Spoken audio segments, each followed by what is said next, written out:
यह कहानी है एक चुलबुली सी लड़की और धीर गंभीर लड़के की।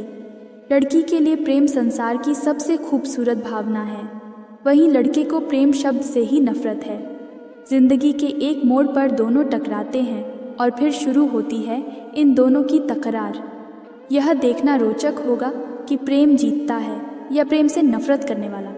कहानी के मुख्य पात्र अर्णव नायक, खुशी नायिका, देवयानी अर्णव की नानी, मनोहर अर्णव के मामा, मनोरमा अर्णव की मामी, अंजलि अर्णव की बहन, श्याम अर्णव के जीजाजी, आकाश अर्णव का ममेरा भाई, मधुमती खुशी की बुआ, पायल खुशी की बहन, गरिमा खुशी की मौसी, शशि खुशी के मौसा।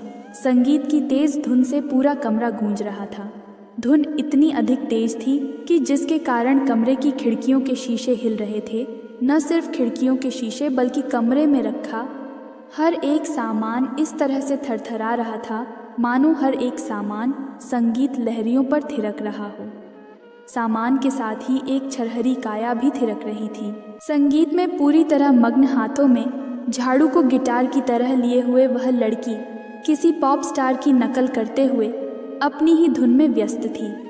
उसे देखकर यह कहना मुश्किल था कि वह साफ सफाई में जुटी हुई है। म्यूज़िक उसका शौक था।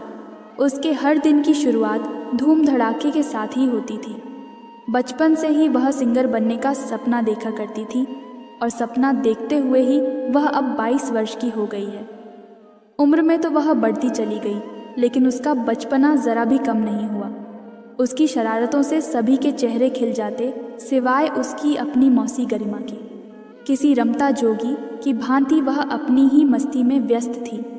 तभी कमरे का दरवाज़ा खटखटाने की आवाज़ आई। आवाज़ सुनकर वह दरवाजे की ओर जैसे ही आगे बढ़ी, झाड़ू के रेशे उसकी आंखों में लग गए। झाड़ू हाथ में लिए हुए ही बड़बड़ाते हुए वह दरवाजे तक गई।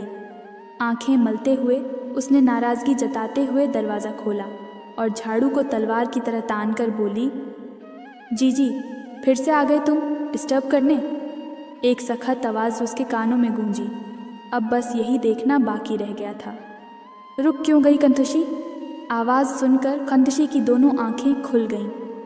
उसने तुरंत झाड़ू नीचे की ओर फेंक दिया और दोनों हाथ पीछे करते हुए कहा, मौसी जी आप, मुझे लगा जीजी है। गरिमा, तुम्हें क्या लगा? उससे मुझे कोई मतलब नहीं। यदि मुझे यह झाड़ू लग जाता तो तुम्हारी खैर नहीं थी। मुस्कुराते हुए अपनी दोनों कलाइयों को गरिमा के गले में डालते हुए खुशी बोली, ऐसा कैसे हो सकता है मौसी? मेरे रहते कोई आपका बाल भी बांका कर दे। गरिमा चिढ़ते हुए, चल परे हट। तेरी बातों के जाल में मैं उलझने वाली नहीं हुई।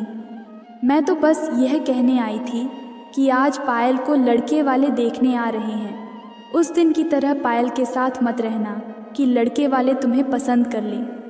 वो लोग जब आए तब तक घर के बाहर ही रहना और ध्यान रहे ये बात पायल को पता न चलने पाए कि मैंने तुम्हें बाहर जाने का कहा। उदास स्वर में खुशी ने कहा, जी मौसी जी, पता नहीं किस घड़ी पैदा हुई थी, जन्म लेते माँ को खा गई। अब मेरी छाती पर मूंग दल रही है। बड़बड़ाते हुए गरिमा वहाँ से चली गई। खुशी की आंखों में आंसू छलक आए।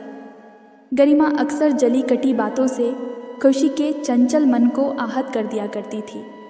आंखों से आंसू पोंछते हुए खुशी खुद को ही डांट लगाते हुए बोली, मैं भी कितनी बुद्ध हूँ। आज तो कितना अच्छा दिन है, शगुन की घड़ियाँ आने वाली है। अगर जीजी का रिश्ता तय हो गया तो खूब सारी खुशियाँ घर आएगी और मैं हूँ कि ज़रा सी बात पर गंगा जमुना बहाने लगी। हंसकर खुशी ने झाड़ू उठाई और दुगने उत्साह से सफाई करने लगी। इस बार खुशी ने मेहंदी है रचने वाली हाथों में गहरी लाली गाना ट्यून किया और अपनी जीजी की शादी के सपनों में खोई हुई तेज गति से काम करने लगी। अच्छा जी, तो यहाँ मेहंदी रचाई जा रही है, दरवाजे की चौखट से टिकी हाथ बांधे हुए पायल ने कहा। फूलदान में फूलों को लगा रही खुशी ने जब अपनी प्यारी जीजी पायल की आवाज़ सुनी तब उसने फूलदान से फूलों को निकाल लिया और पायल के सामने अदब से घुटनों के बल बैठकर फूलों को पायल की ओर बढ़ाते हुए कहा, राजकुमारी जी इस नाचीज़ की ओर से तोहफा कबूल करें। पायल ने झुककर फूल लिए और खौशी का कान पकड़ते हुए उसे खड़ा किया और टीचर के लहजे में बोली, तुम्हारी शरारतें दिन प्रतिदिन बढ़ती ही जा रही हैं। कान सहलाते हुए खौशी बोली, क्या जीजी, हर वक्त टीचर बनी रहती हो? ये ना तो आपका स्कूल है और न ही मैं आपकी स्टूडेंट। क्या जीजाजी को भी अपना स्टूडेंट बनाओगी? देखना उन्हें किसी बात पर मुर्गा ना बना देना, वरना उन्हें पूरा दिन बांग देना पड़ेगी।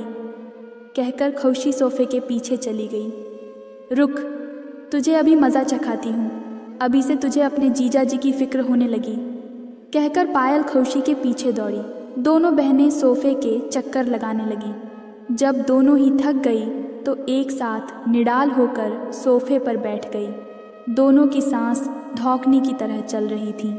सोफे से सर को टिकाए दीवार पर लगी अपनी और पायल की तस्वीर को देखते हुए खौशी ने कहा, जी काश हम दोनों की शादी एक ही घर में हो जाए, फिर वहाँ भी हम ऐसे ही साथ रहेंगे। तुम्हारे बिना सब कुछ सूना हो जाएगा। खौशी का गला भर आया, आगे वह कुछ न कह सकी। पायल की आंखें भी खौशी की बात सुनकर नम हो गई। दोनों बहनें एक दूसरे से लिपट गई। पायल ने खुद को संभाला और खौशी की आंखों से आंसू पोंछते हुए कहने लगी, पगली, तेरे बिना मैं बिल्कुल वैसे ही अधूरी हूँ जैसे जल बिन मछली। हम हमेशा ऐसे ही साथ रहेंगे। चल, अब तू भी अपना हुलिया बदल और तैयार होकर जल्दी से मुझे भी तैयार कर देना। क्या पता लड़के के साथ उसका छोटा भाई भी आए, चुटकी लेते हुए पायल ने कहा। दोस्तों, इसके आगे की कहानी पार्ट 2 में मिलेगी। पार्ट 2 के लिए चैनल को सब्सक्राइब और वीडियो को लाइक कर दीजिए और अपना ख्याल रखना। मिलते हैं पार्ट 2 के साथ।